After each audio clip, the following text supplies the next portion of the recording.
Acceleration and length contraction. Remember Alice and Bob, the twins? Alice is moving to a new home, and she wants Bob to carry a couch which has a length of L. Bob decides to call his friend Dan for help, and Dan appears a few minutes later. Bob goes to the origin and picks up one end of the couch, and Dan picks up the other end, a distance L away from Bob, since the couch has length L in its rest frame. The friends plan to accelerate with constant rest frame acceleration until they reach maximum speed v. Here it is instructive to show Bob's trajectory on a space-time diagram.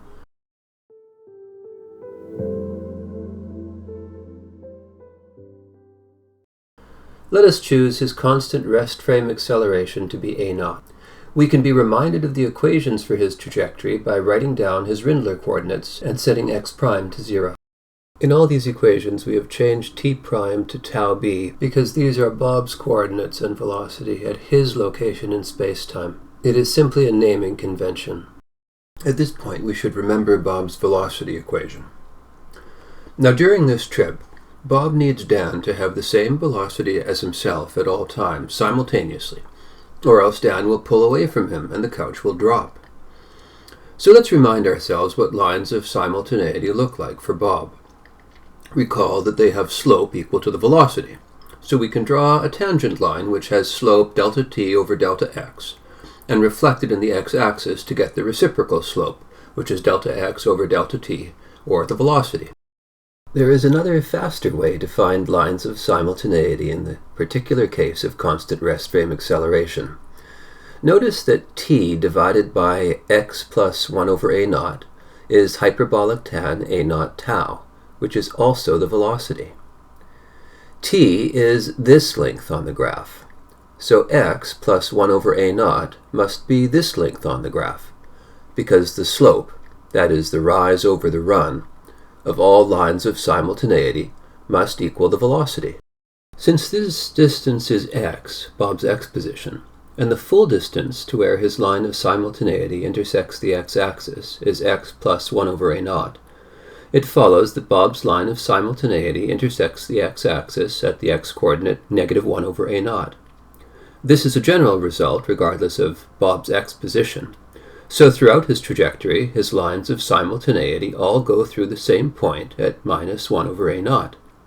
So it is a feature of constant rest frame acceleration that all the lines of simultaneity intersect at the same point on the x-axis, and the reciprocal of its distance from the rest position is the rest frame acceleration.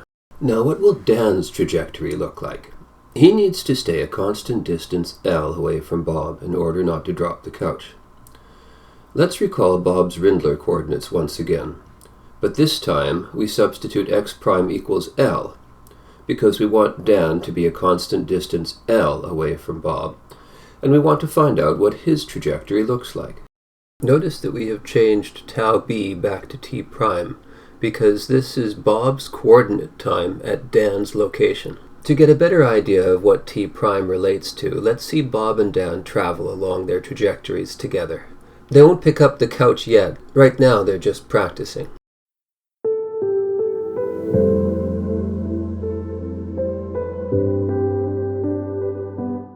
In Bob's Rindler coordinates, Dan is a distance L away from him at time t prime. Notice that this is Bob's time t prime, not Dan's. It would be nice to find out Dan's position as a function of his own time. For this, let's find Dan's velocity by taking the derivatives of his Rindler coordinates. dx is Dan's change in position, and dt is the change in time, both according to Alice.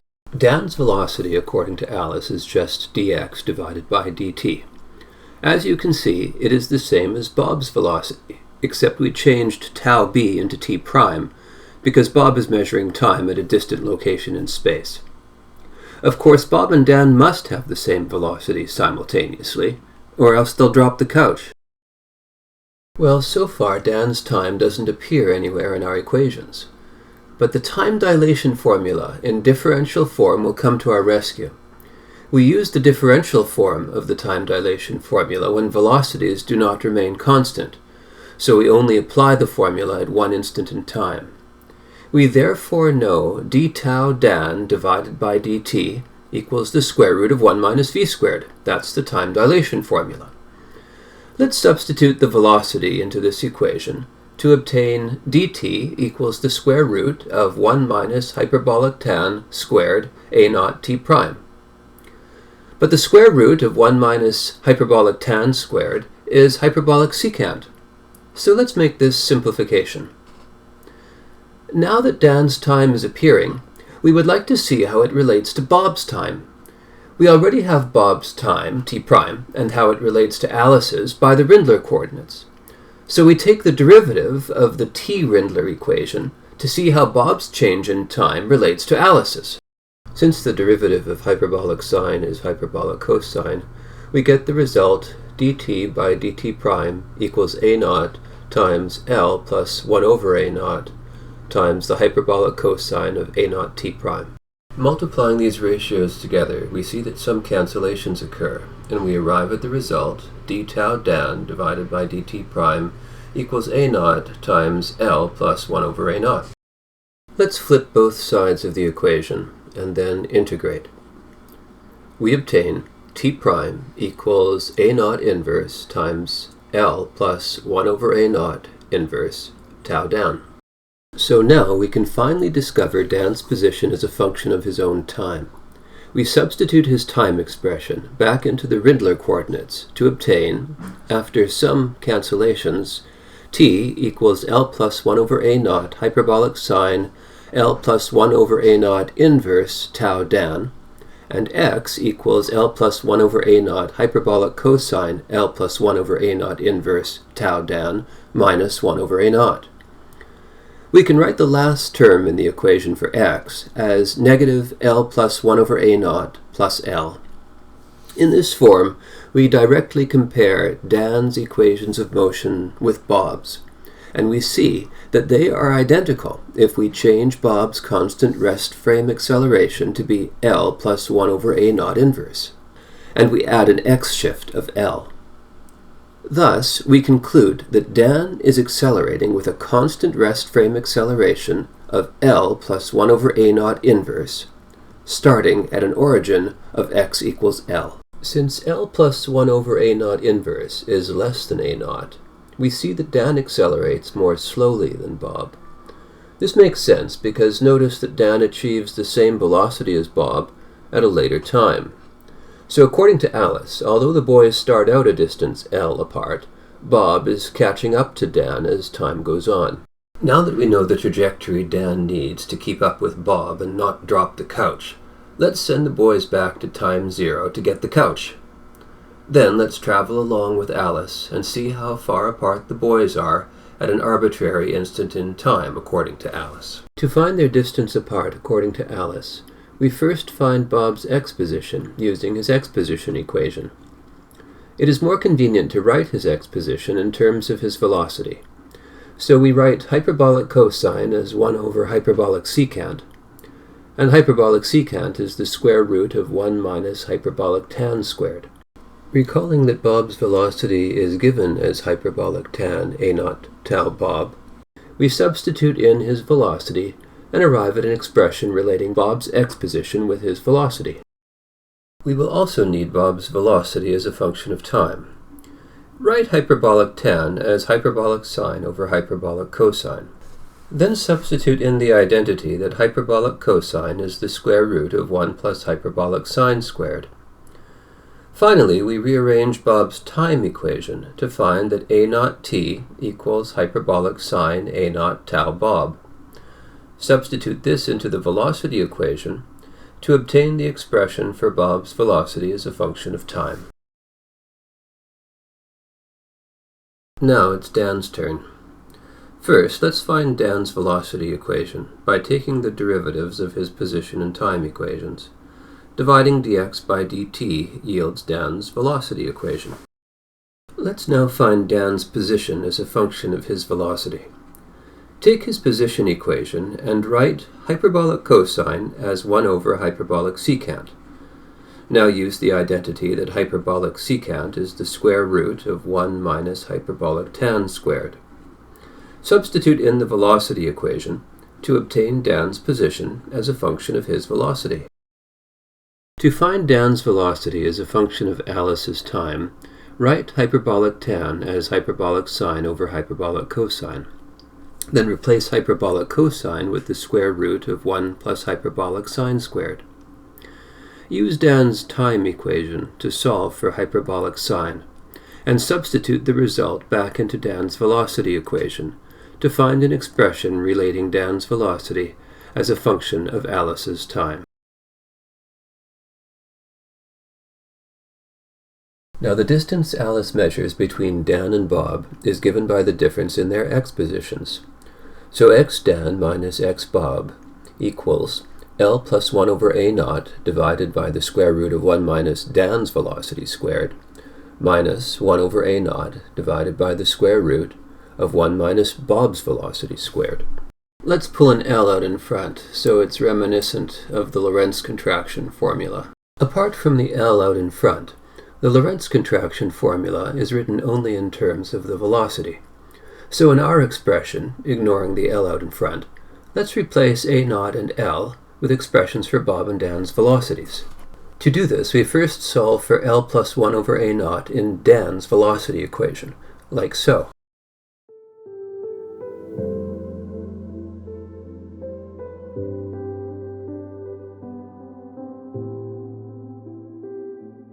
Here we will multiply by a naught for convenience later.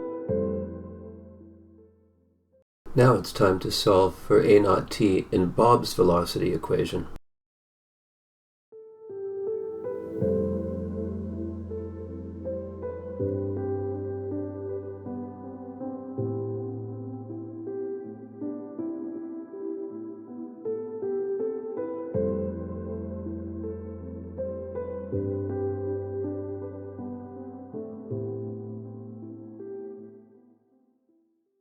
Since a naught t equals v Bob over the square root of 1 minus v Bob squared, we can substitute that now back into the expression for a naught L plus 1 that we developed earlier. Now let's move the 1 over to the other side, find a common denominator, and flip the equation.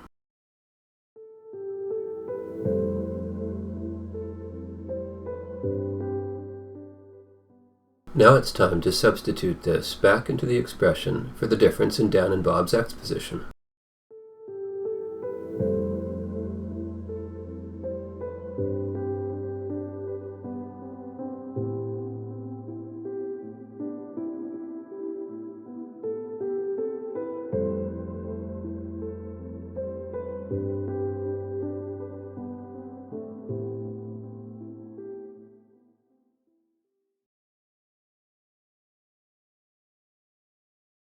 Let's multiply by the conjugate binomial to get the radicals out of the denominator, and it will remove a lot of these minus signs.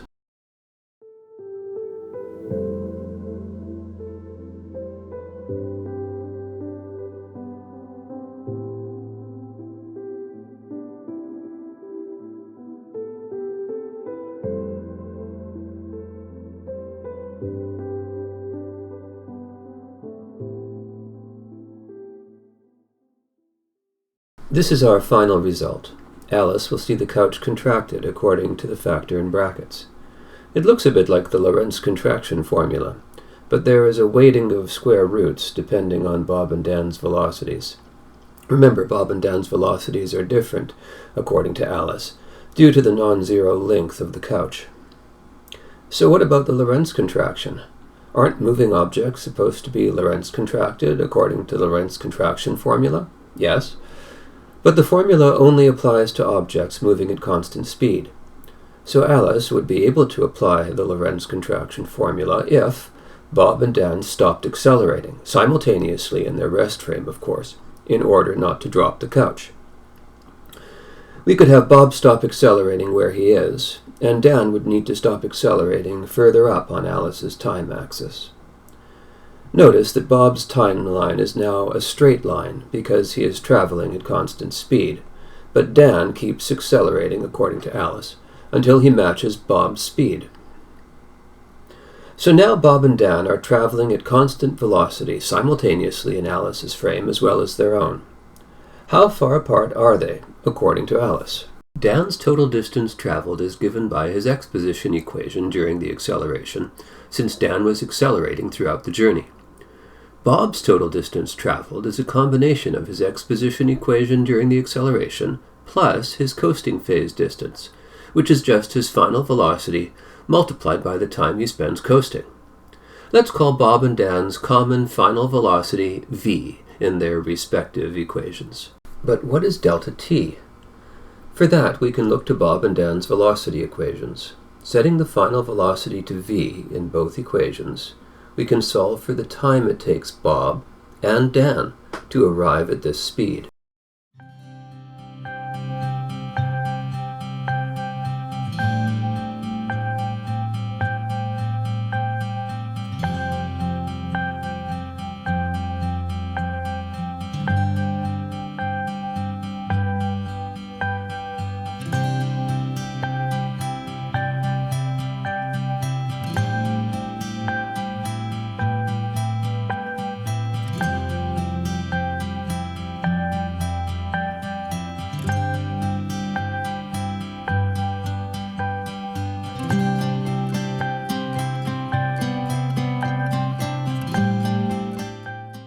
So it takes Bob and Dan a time tb and td respectively to arrive at their final speed v, according to Alice.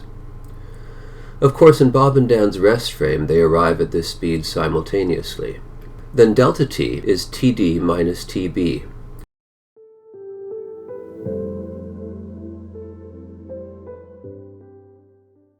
And we can substitute this into Bob's coasting distance equation. We then add Bob's coasting distance and Bob's accelerating distance to find his total distance traveled according to Alice.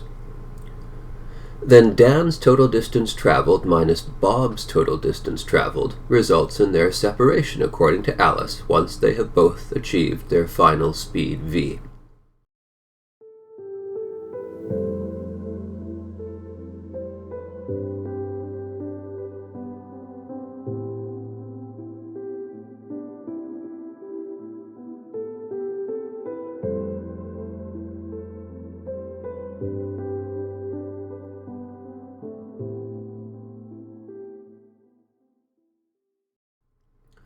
Their separation, which is the couch's length according to Alice, is Lorentz contracted, as specified by the Lorentz contraction formula when an object is traveling at constant speed v.